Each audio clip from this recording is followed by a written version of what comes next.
नमस्कार सर्वांना, श्री स्वामी समर्थ। मी स्वाती आपलं स्वामीचरण या यूट्यूब चॅनलमध्ये अगदी मनापासून स्वागत करते। एक महत्त्वाची सेवा ते म्हणजे तर्पण विधी।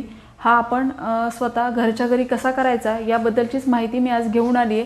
कारण हा तर्पण विधी करणं खूप आवश्यक असतं। याच्याने आपण आपल्या पितरांना मोक्ष द्यायचं काम करत असतो। तर हा तर्पण विधी आपण स्वतः अगदी कमी साहित्यामध्ये घरच्या घरी अगदी सोप्या पद्धतीने कसा करायचा तर हे मी प्रत्यक्ष करून दाखवणार आहे। त्यासाठी फार वेळ लागत नाही। ही सेवा खूप प्रभावी आहे, कारण या सेवेने आपल्या पितरांना मोक्ष मिळण्याचं काम होत असतं। करायचं तर हा आपल्याला पितृदोष असो किंवा नसो, हा आपण तर्पण विधी करायचा आहे।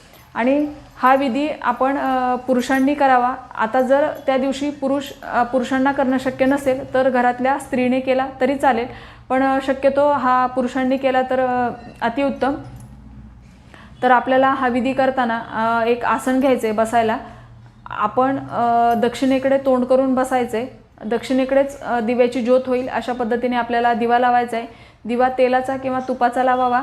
तेलाचा दिवा लावणार असाल तर त्याच्यामध्ये शक्य असेल तर मोहरीचं तेल वापरा। पण आपलं मुख हे दक्षिणेकडे होईल अशा पद्धतीने आपल्याला बसायचे।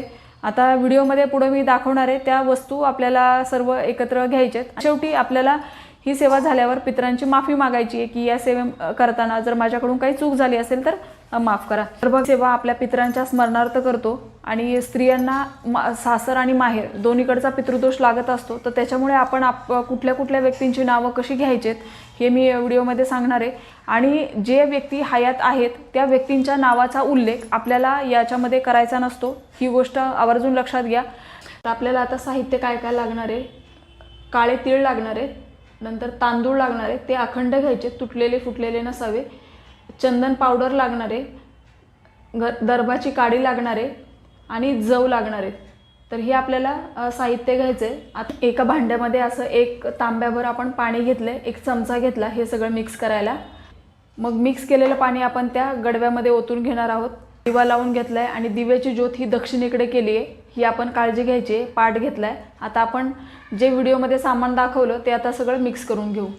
थोडेसे आपल्याला तांदूळ टाकायचेत, मग थोडेसे काळे तीळ,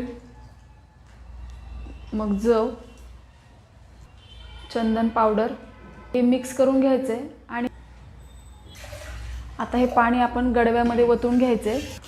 तर आता आपल्याला गणपती बाप्पांचं स्मरण करायचे। गणपती बाप्पांना सांगायचे की आज आम्ही आमच्या घरामध्ये आमच्या पितरांच्या मुक्ती आणि तृप्तीसाठी हा तर्पण विधी करतोय, तर तो निर्विघ्नपणे पार पडून घ्या अशी आपल्याला गणपती बाप्पांना प्रार्थना करायची आहे। कारण आपण प्रत्येक पूजेमध्ये गणपती बाप्पांचं स्मरण करत असतो, कारण गणपती बाप्पा हे विघ्नहर्ता आहेत। ते आपल्या पूजा ही निर्विघ्नपणे पार पडून घेत असतात। तर अशी ही आपल्याला दर्भाची काडी अशा पद्धतीने हातामध्ये पकडायची आहे आणि म्हणायचे मी।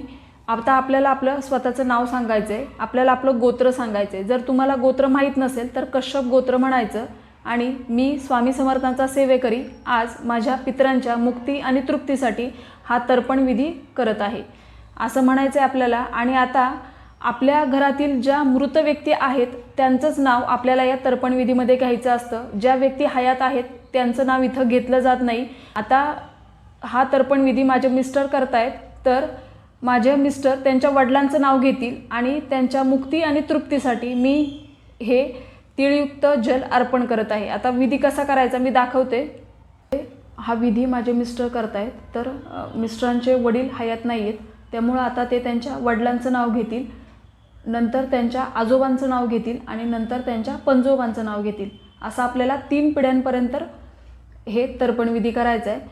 आता आपल्याला असं पाणी घ्यायचं आहे आणि ते सोडताना म्हणायचे दिवाणजी लक्ष्मण खुटवड यांच्या मुक्ती आणि तृप्तीसाठी मी हे तीळयुक्त जल अर्पण करत आहे, तस्मै स्वदा नमः। असं आपल्याला 3 वेळा ही सेम कृती करायची आहे आणि जल अर्पण करायचे। आता मिस्टरांचे आजोबा लक्ष्मण भैरव खुटवड यांच्या मुक्ती आणि तृप्तीसाठी मी हे तीळयुक्त जल अर्पण करत आहे। ही पण कृती आपल्याला सेम 3 वेळा करायची आहे आणि म्हणायचं आहे तस्मै स्वदा नमः। आता मिस्टरांचे पणजोबा भैरू खुटवड यांच्या मुक्ती आणि तृप्तीसाठी मी हे तीळयुक्त जल अर्पण करत आहे। तस्मे स्वदा नम असं म्हणत तिळयुक्त जल अर्पण करायचे. आता आपल्या घरातील ज्या स्त्रिया मृत पावलेत त्यांचा उल्लेख आपण इथे करणार आहोत. स्त्रियांच्या नावांचा जेव्हा आपण उल्लेख करणार तेव्हा आपल्याला तिलांजली देताना तस्से स्वदा नम असं म्हणायचे. तर आता मिस्टरांची आजी भिकाबाई लक्ष्मण खुटवळ यांच्या मुक्ती आणि तृप्तीसाठी हे तिळयुक्त जल अर्पण करत आहे. आता हे तिळयुक्त जल अर्पण करताना आपल्याला तस्से स्वदा नम असं म्हणायचे. जेव्हा पण आपण स्त्रियांची नावं घेतो तेव्हा आपल्याला तस्से स्वदा नम असं म्हणायचे. ही कृती पण आपण 3 वेळा करायची. आता आपल्याला आपल्या पणजीचं नाव घ्यायचं आहे आणि पणजीचं नाव घेताना पण म्हणायचे त्यांच्या मुक्ती आणि तृप्तीसाठी मी हे तिळयुक्त जल अर्पण करत आहे. ही पण कृती आपल्याला 3 वेळा करायची आहे. आणि पुरुषांचं नाव घेऊन आपण तिळयुक्त जल अर्पण करतोय तेव्हा आपल्याला म्हणायचं आहे तस्मे स्वदा नम. आणि जेव्हा स्त्रियांचा नावाचा उल्लेख करून आपण हे तिळयुक्त जल अर्पण करतोय तेव्हा आपल्याला म्हणायचं आहे तस्से स्वदा नम. आपल्या आजोळचे जर कोणी मृत झाले असतील म्हणजे आपल्या आजोळचे आजी आजोबा मामा मामी यापैकी कुणी जर मृत पावला असेल तर आपण त्यांचा पण नावाचा उल्लेख करायचा आणि म्हणायचं हे तिळयुक्त जल मी त्यांच्या मुक्ती आणि तृप्तीसाठी अर्पण करत आहे. आणि आता स्त्रिया असतील तर मी सांगितलं मगाच्या प्रमाणे तो मंत्र म्हणायचा. पुरुष असतील तर वेगळा. अशा पद्धतीने आपल्याला एकदा त्यांच्या नावाने जल अर्पण करायचे. बघा आपल्या ओळखीतले किंवा आपल्या मित्रपरिवारामधले असे कोणीही व्यक्ती किंवा आपल्या घरामध्ये जर एखादं जनावर असेल ते मृत पावलं असेल अशा कोणी व्यक्ती जर मृत पावले असतील तर त्यांच्यासाठी सुद्धा तुम्ही हा विधी करू शकता. त्यांच्याही नावाचा इथे उल्लेख करायचा आणि हे तिळयुक्त जल मी त्यांच्या मुक्ती आणि तृप्तीसाठी अर्पण करतोय असं म्हणायचं. मग ते कोणी व्यक्ती फक्त त्या व्यक्ती मृत पावले असतील त्याच व्यक्तींचा आपल्याला इथे उल्लेख करायचा आहे. अशा पद्धतीने आपल्याला हे तिळयुक्त जल अर्पण करायचे. आणि बघा नंतर शेवटी असं म्हणायचं आहे की माझ्या ओळखीचे किंवा ओळखीत नसणारे व्यक्ती ज्यांना माझ्याकडून मुक्ती आणि तृप्तीची अपेक्षा आहे त्या सर्व व्यक्तींसाठी मी हे तिळयुक्त जल अर्पण करतोय असं आपल्याला एकदा शेवटी म्हणायचं आहे. आणि मग जल अर्पण करायचे. तर आता आपल्या पत्नीच्या माहेरच्या व्यक्ती जर मृत पावल्या असतील तर त्या मृत व्यक्तींची पण नावं आपण इथं घ्यावीत आणि असं तिळयुक्त जल अर्पण करावं. नंतर शेवटी हे सगळं झाल्यावर आपल्याला म्हणायचे की माझ्या कुळातील मला माहीत असणारे नसणारे माझ्या ओळखीचे अनोळखी ज्या ज्या व्यक्तींना माझ्याकडून मुक्ती आणि तृप्तीची अपेक्षा आहे त्या सर्व व्यक्तींच्या मुक्ती आणि तृप्तीसाठी मी हे तिळयुक्त जल अर्पण करत आहे. तर आपल्याला ही काडी उजव्या हातामध्ये घ्यायची आहे आणि बघा अंगठ्याच्या बाजूने आपल्याला पाणी पडेल अशा पद्धतीने आपल्याला पूर्ण विधी करायचा आहे. आता या भूतलावरील ज्या ज्या मृत व्यक्तींना आणि जीवजंतूंना मुक्ती मिळालेली नाही त्या सर्व व्यक्तींसाठी मी हे तिळयुक्त जल अर्पण करत आहे असं म्हणावं. आणि बघा ही काळजी आपल्याला घ्यायची आहे की हे पाणी आपल्या अंगठ्याच्या दिशेने पडेल आणि ही काडी आपल्याला आपल्या उजव्या हातामध्येच पकडायची आहे. माझ्याकडून अर्पण केलेलं हे जल या सर्व पितरांना तृप्त करो असं आपल्याला म्हणायचं आहे.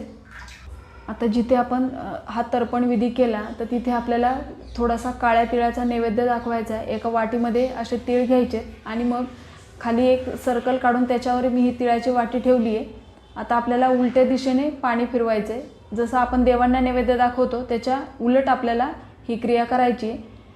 3 वेळा पाणी फिरवून घ्यायचं आणि मग नैवेद्य दाखवायचा. आता या दिवशी आपण आपल्याला गाय कावळा कुत्रा याच्यातले जे प्राणी मिळतील त्यांना पण आपण एक एक घास द्यावा आणि शक्य झालं तर आपल्या यथाशक्ती आपण ब्राह्मणांना दक्षिणा द्यावी आणि त्यांच्या घरामध्ये एक वेळेचं अन्न शिजेल एवढं आपण अन्न द्यावं. तर अशा पद्धतीने आपल्याला हा तर्पण विधी करायचा आहे. अगदी साधे सोपी पद्धत आहे पण बघा जे उच्चार इथे केले ते उच्चार नीट समजून घेऊन त्याप्रमाणे आपल्याला करायचं आहे. आता एखाद्या व्यक्तीची इथे पत्नी मृत पावली असेल तर तिचाही उल्लेख इथे होईल किंवा एखाद्या व्यक्तीचा मुलगा इथं मृत पावला असेल मुलगी मृत पावली असेल तर त्या पण व्यक्तींचा उल्लेख इथं केला जाईल. तर अशा पद्धतीने आपण ज्या मृत पावलेत त्या व्यक्तींचाच उल्लेख इथे करायचा आहे. तर ही छोटीशी माहिती पण तितकीच महत्त्वाची आणि असा हा तर्पण विधी आपण प्रत्येकाने नक्कीच करा, कारण याच्याने आपल्या पितरांना मुक्ती मिळत असते. माहिती नीट समजून घेऊनच हा विधी तुम्ही करा. तर मी आशा करते माहिती समजली असेल. तर ही छोटीशी माहिती जी मला तुमच्यापर्यंत पोचवायची होती. माहिती आवडली असेल तर लाईक करा, शेअर करा, सबस्क्राईब करा. भेटूया अशाच एका नवीन व्हिडिओसोबत. तोपर्यंत सर्वांना श्री स्वामी समर्थ.